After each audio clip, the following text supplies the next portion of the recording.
Of course, without this understanding, we will feel much less safe. On the other hand, we have very good bilateral relations with the United States, and it let us cooperate in the economic field, in the energy sector. We are a big buyer of LNG from the United States, and we appreciate very much the presence of U.S. battalions in Lithuania on the rotational basis. Now we received the information that this rotation will be prolonged for 1.5 to 2 years, but we are interested in longer-term cooperation with the United States. No matter what is happening on this mega field of relations between Europe and the United States, Lithuania enjoys really very good mutual understanding with the United States. And I want to get a sense from you, because obviously you've been the subject of many sort of hybrid threats from Belarus and the Russians. If this episode, in some ways, shaking the confidence in NATO, you've seen more of that? Do you think it has emboldened Russia and Belarus? Actually, the NATO is assisting us in order to deal with this kind of hybrid attacks. And, for example, the United States delegation and envoy also assisted us in the matter of these so-called meteor balloons, which were destabilizing our airspace for a quite long time. And now we see that Belarusian authorities started to react, and situation is much more stable than it used to be. So I think not the NATO is our supporter in this field, and the NATO countries do a lot in order to make the problems with our neighbors less pronounced. But anyway, the long border with Belarus is a matter of concern. This is a kind of threat to our security and stability, and we have to take care of our security.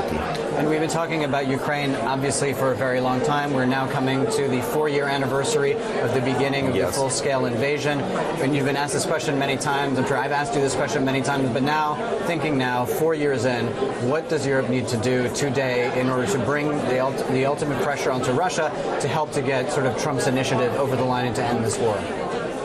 This 4 years show that how brave is Ukrainian nation and how persistently they defend the freedom. But of course, without our support, without the support of European Union, United States, they could not prevail, and they could not get this peace we are talking right now.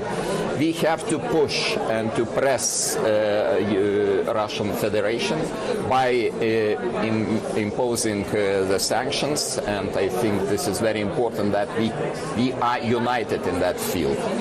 Russia is the threat. Russia will remain the threat even in the case the peace deal is conducted, because those imperialistic ambitions of Russia are alive, and they will be alive no matter what we will do. And then a question on China and the comments that we heard from your Prime Minister about potentially renaming the Taiwan office that you have in your capital.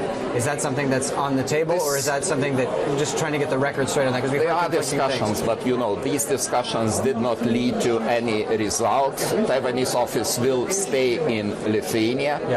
The name is, of course, a matter of discussion, but we think that we have the right to establish the Taiwanese office in Lithuania, because we never said that we are challenging one China principle.